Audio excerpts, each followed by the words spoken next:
ছাত্ৰ ছাত্ৰীসকল, পৰিমাণৰ তুলনাৰ ইয়াৰ আগৰ ভিডিঅ'ত আমি লাভ আৰু লোকচানৰ বিষয়ে পঢ়িছিলোঁ। লাভ আৰু লোকচানত আমি কেনেকৈ শতাংশৰ ব্যৱহাৰ কৰি আমি লাভ লোকচান উলিয়াব পাৰোঁ। আজিৰ পাঠত আমি সুতৰ বিষয়ে শিকিম। সুতৰ কথা কেতিয়া আহে?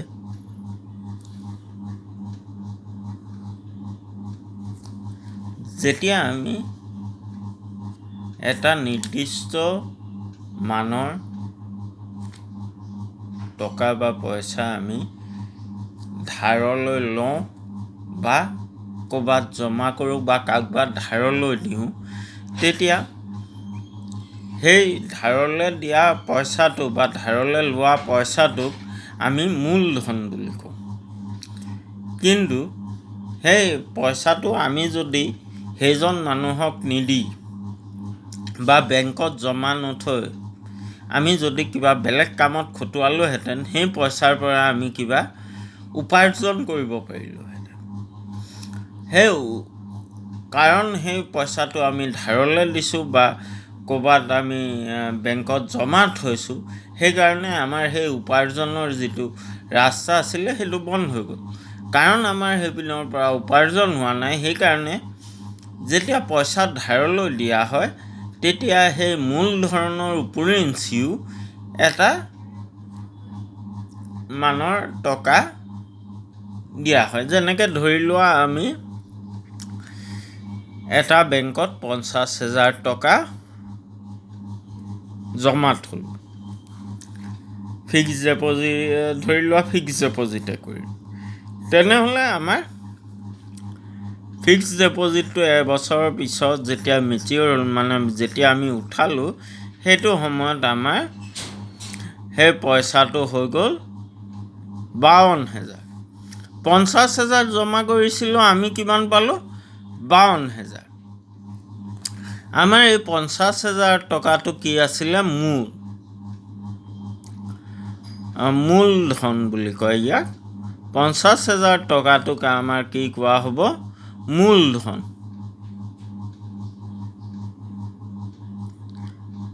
মানে প্ৰথমত আমি যেতিয়া জমা কৰা হৈছিলে, এই এমাউণ্টটো বা এই মানৰ টকা জমা কৰা হৈছিলে, এইটোক কোৱা হ'ব মূলধন। তাৰ উপৰিঞ্চিও কিবা এটা টকা পালোঁ, কিমান পালোঁ? 2,000। সেইটোক কোৱা হয় 2,000 টকাটোক কোৱা হয় তোমাৰ সুত। মানে মূলধনৰ উপৰিঞ্চি যিটো আমি পইচা ঘূৰাই পালোঁ বা মূলধনৰ উপৰিঞ্চি যিটো পইচা আমি দিবলগীয়া হ'ল, সেইটোক আমাৰ কি কোৱা হয়? সুত বুলি কোৱা হয়। আৰু এই দুটাৰ যোগফলটোক, মানে সুত আৰু মূল একেলগে ল'লে আমাৰ এই সংখ্যাটো পাওঁ, এইটোক কি বুলি কোৱা হয়? সবৃদ্ধি মূল।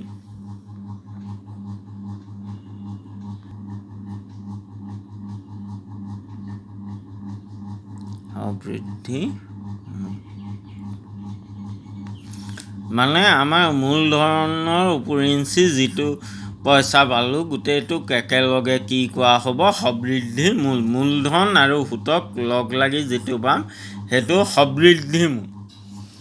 আৰু মূলধন হ'লে প্ৰথমত যিটো মূল এমাউণ্ট, যিটো আমি জমা কৰিছিলোঁ বা ধাৰলৈ দিছিলোঁ বা ধাৰলৈ লৈছিলোঁ, সেইটোক কি কোৱা হয়? মূলধন।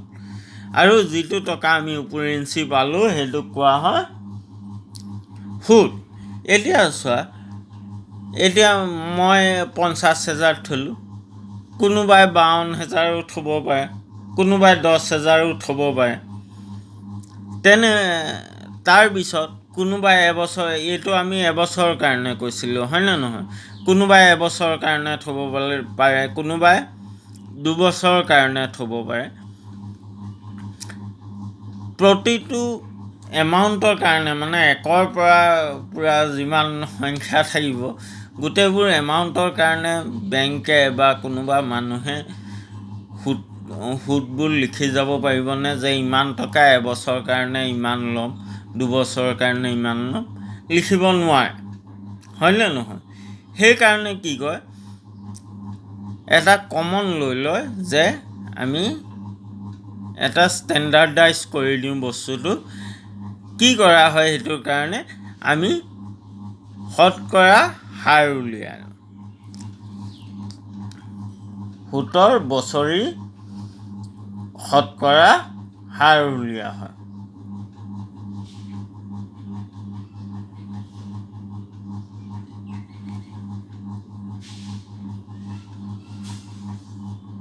শতকৰা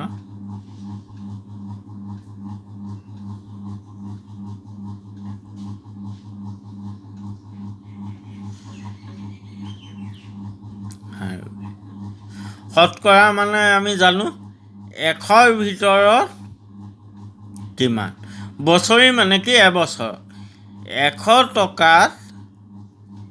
100 টকা যদি ধাৰলৈ লোৱা হয়, মানে 100 টকা যদি মূলধন হয়,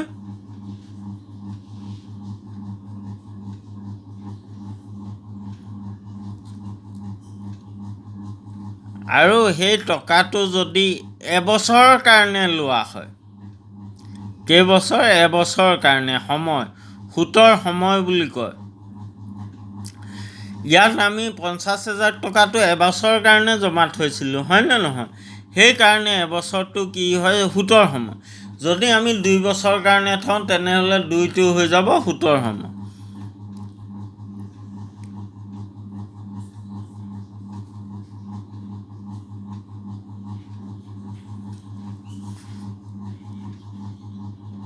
এশ টকা যদি এবছৰৰ কাৰণে ধাৰলৈ দিয়া হয় তেনেহ'লে কিমান টকা সুদ দিয়া হ'ব?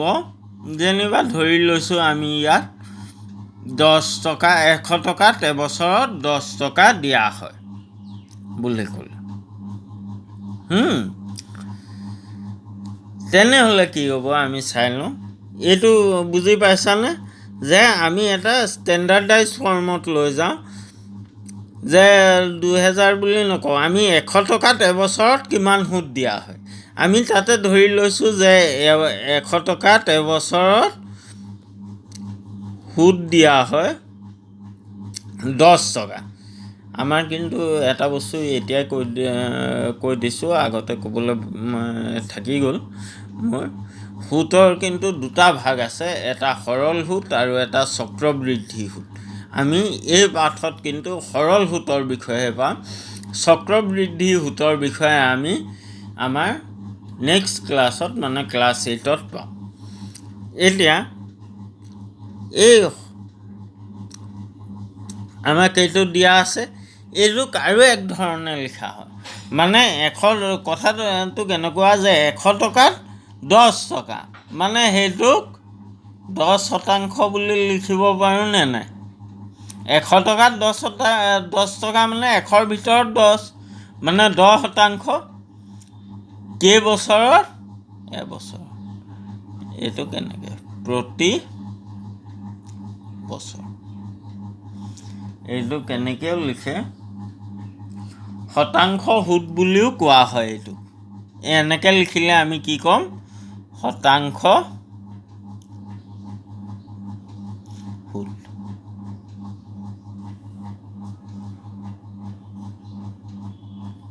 হ'ব। এতিয়া আমি এটা প্ৰশ্ন এটা কৰিলোঁ।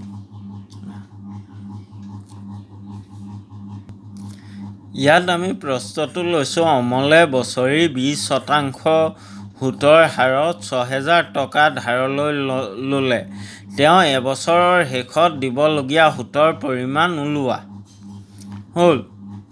এতিয়া এইটো আমি দুই ধৰণে কৰিব পাৰোঁ। এটাটো সূত্ৰৰ সহায়ত কৰিব পাৰোঁ, 2 নম্বৰটো হ'লগৈ ঐকিক পদ্ধতিত উলিয়াব পাৰোঁ। ঐকিক পদ্ধতিটো প্ৰথমত চাই লওঁ। আজি ঐকিক পদ্ধতিটোৱে চাম।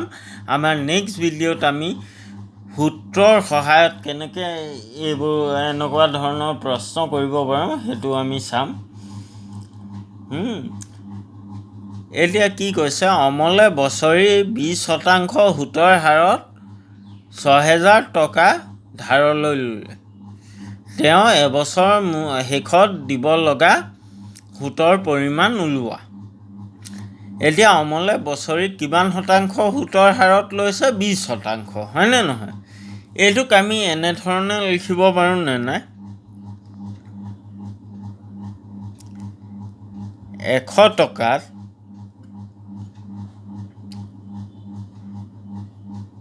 অমলে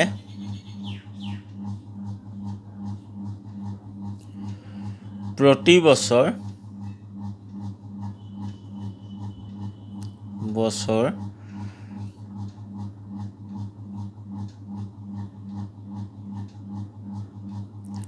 20 টকা সুদ দিব লাগিব।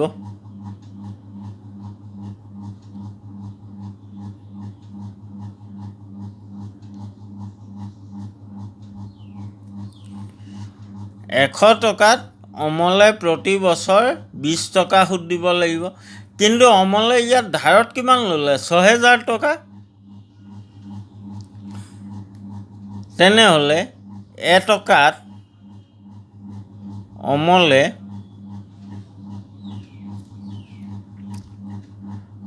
প্ৰতি বছৰ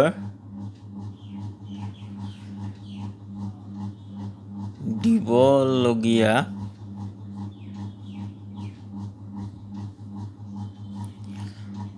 সুদ হ'ব কিমান? 20 টকা হৰণ 100। ইয়াত 100 দি হৰণ কৰিলেহে এটকা পাম, সেইকাৰণে ইপিনেও কৰিব লাগিলে 100 দি হৰণ। এতিয়া কিন্তু আমাৰ অমলে কিমান টকা ধাৰ লৈ ল'লে? 6,000 টকা। 6,000 টকাত অমলে প্ৰতি বছৰ দিবলগীয়া সুদ হ'ব কিমান হ'ব?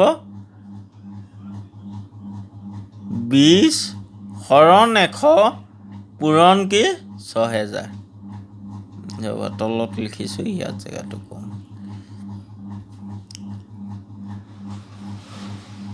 20 হৰণ 100 পূৰণ কিমান? 6,000। 0 0 কটাকটি যাব। 6 দুগুণ 12। কিমান টকা হ'ব? 1200 টকা হ'ব। হ'ল। এইটো আমি আমাৰ সহজ উপায়েৰে উলিয়ালোঁ। এতিয়া ইয়াত যদি আমাক সবৃদ্ধি মূল উলিয়াবলৈ ক'লেহেঁতেন, তেনেহ'লে আমি মূলধনৰ লগত এইটো যোগ কৰিব লাগিলেহেঁতেন। সবৃদ্ধি মূল বা অমলে দিব লগা মুঠ টকাৰ পৰিমাণ কিমান হ'ব? 6,000 টকা যোগ 1,200 টকা, মানে 7,200 টকা। ইয়াক আমি আৰু এক ধৰণে লিখিব পাৰোঁ।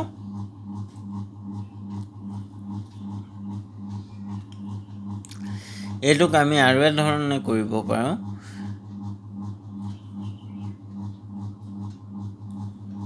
ইয়াত কাৰণ এবছৰ আছিলে, সেইকাৰণে 1200 হ'ব। 2 বছৰ থাকিলে দুগুণ হৈ গ'লহেঁতেন। কিন্তু 6,000 টকাটো ইয়াত যদি 2 বছৰৰ কাৰণে ল'লেহেঁতেন, তেনেহ'লে ইয়াত পূৰণ 2 কৰিব লাগিলেহেঁতেন।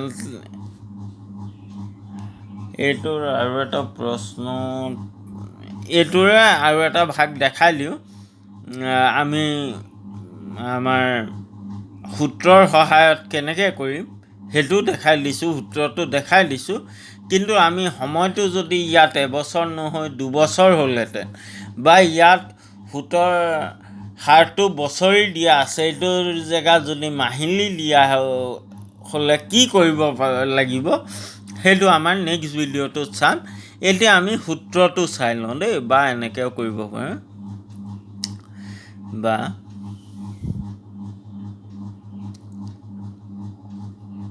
সুতৰ শতাংশ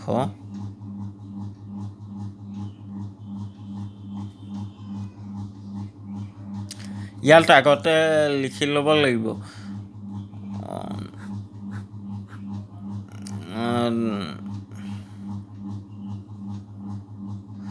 মই গোটেইটোৱে লিখি দিছোঁ। অমলে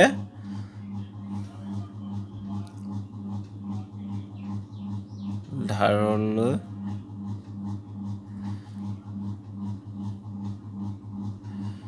লোৱা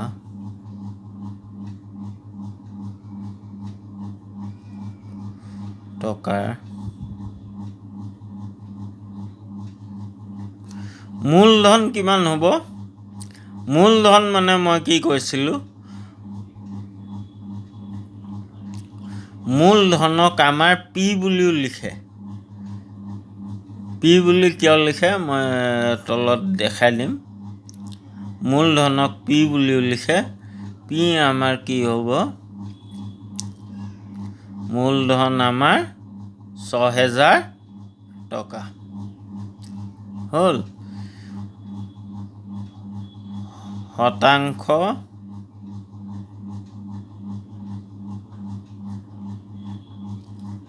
সুদ, এইটোক আই বুলি লিখা হয় দেই।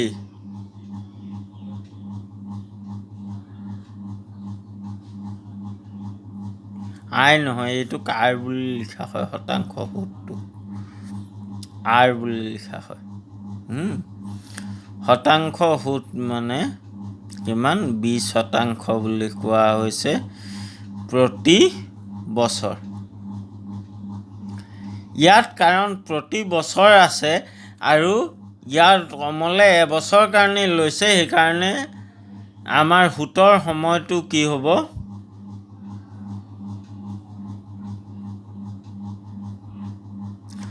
সুতৰ সময়ৰ অৰ্থটো কৈ দিছোঁ। সুতৰ সময়টো আমি টি দি দেখাওঁ। এতিয়া ইয়াত প্ৰতি বছৰ আছে, হয়নে নহয়? মানে আমি সুদটো কিমান দিন পিছে পিছে বাঢ়িব? এবছৰ পিছে পিছেহে বাঢ়িব, মাজত নেবাঢ়ে। 1-2 মাহত নেবাঢ়ে। কেইবছৰ পিছত বাঢ়িব? এবছৰ। আৰু ইয়াত লৈছে কিমান? এবছৰ কাৰণেহে। মানে কেইবাৰ বাঢ়িলে? এবাৰ বাঢ়িলে। সেইকাৰণে সুতৰ সময় কিমান হ'ব? 1। ইয়াত যদি ক'লেহেঁতেন অমলে মাহিলী 20% সুতৰ হাৰত ৬,০০০ টকা ধাৰলৈ ল'লে, তেতিয়া আমাৰ কি হ'লহেঁতেন? তেতিয়া এবছৰৰ শেষতে দিব লগা হ'লহেঁতেন সুদটো। কিন্তু কি হ'লহেঁতেন? মাহিলী মানে কি? প্ৰতি মাহত সুদটো বাঢ়ি বাঢ়ি গৈ থাকিলেহেঁতেন। কেইবাৰ বাঢ়িলেহেঁতেন? এবছৰত 12 মাহ থাকে, মানে 12 বাৰ। ইয়াত 1ৰ জেগাত কিমান আহিলেহেঁতেন তেতিয়া? 12। কিন্তু ইয়াত কাৰণ প্ৰতি বছৰ আছে আৰু এবছৰৰ কাৰণেই আছে, সেইকাৰণে ইয়াত সুতৰ সময়টো একে থাকিব। এতিয়া সৰল সুদ হ'ব।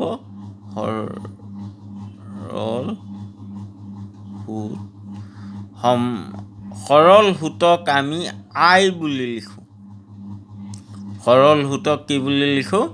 আই। আৰু ইয়াৰ সূত্ৰটো হ'লগৈ P into R into T হৰণ 100। পি কিমান আছে? পি মানে মূলধন। টকাটো আমি লিখি ল'ম দেই। সৰল সুদটো সদায় টকাত আহিব। ৬,০০০ পূৰণ আৰটো কিমান আছে? 20 পূৰণ সময়টো কিমান আছে? 1, মানে টিটো 1 আৰু তলত কিমান? 100। 0 0 0, এই শূন্যটো কাটিলোঁ আৰু এই শূন্যটো 600 পূৰণ 2 মানে আমি কিমান পাম? 1200 টকা সৰল সুদ পালোঁ। ইয়াতে মূলধনক আমাৰ কি বুলি কোৱা হয়? প্ৰিন্সিপাল।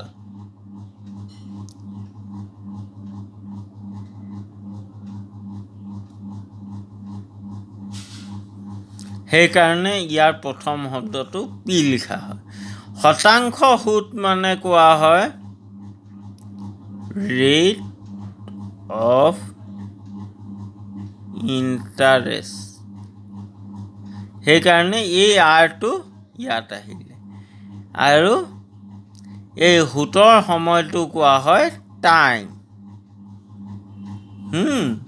সেইকাৰণে এই টিটো এয়া চোৱা ইয়াত আহিলে।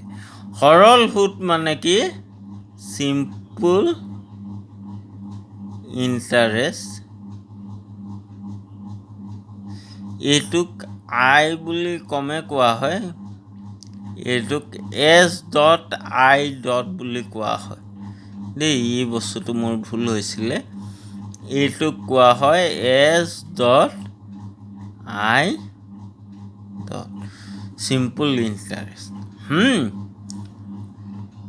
সৰল সুদ। এতিয়া আমি আমাৰ ইয়াৰ পিছৰ ভিডিঅ'টোত আমি চাম যে যদি আমাৰ সুতৰ সময়টো একতকৈ বেছি হয় তেনেহ'লে আমি কেনেকৈ সুত আৰু সমৃদ্ধি মূল উলিয়াম। বাৰু আজিৰ ভিডিঅ'ত যিখিনি বস্তু কোৱা হ'ল মই আশা কৰিছোঁ যে তোমালোকে তাৰ ওপৰত এটা ধাৰণা ল'ব পাৰিছা, সেইখিনি বস্তু বুজিব পাৰিছা আৰু তোমালোকে সৰল সুতৰ যেতিয়া সুতৰ সময়টো এক হয় তেতিয়া তোমালোকে সেই তেনেকুৱা ধৰণৰ প্ৰশ্নখিনি তোমালোকে সমাধান কৰিব পাৰিবা। আৰু যদি কিবা প্ৰশ্ন সুধিব লগা থাকে মোক ফোন কৰিও সুধিব পাৰা বা হোৱাটছএপত মেছেজো কৰিব পাৰা, নহ'লে ইউটিউবৰ কমেণ্ট ছেকশ্যনতো লিখি দিব পাৰা।